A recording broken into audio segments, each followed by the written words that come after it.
Manipur da miyam gi lengak ama athubada semlagani haina BJP MLA kharana fongdoktuna lakpa wafam singi ona tainabada state asida president's rule makhatana sangtharakpa yabagi fibam da leire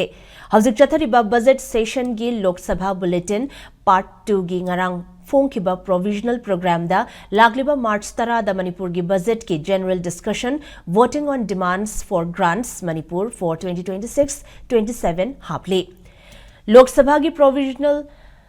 program asina karigumba ahongba amata leitana pangthokpa taragadi February 13 gi mamangda miyam gi lengak ama semgani hainariba asi semba ngamloidauri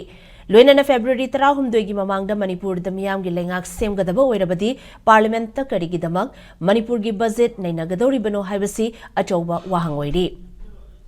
Panbayabadi Hokiba Chahi February 13 dagi Manipur da President's Rule Chalai Kibana Maram Oiraga Manipur Legislative Assembly asi Hojay suspended animation the lady bane. Loinana suspended animation the lady bus State Assembly asi Lakliva February 13 da Chahi ama Phagadori bane. Hairiba matam asi fawbagi manungda miyam gi oibalengak ama semgani haina BJP MLA Kharana miyam da thazaba kayarak pibasu laikhrabani.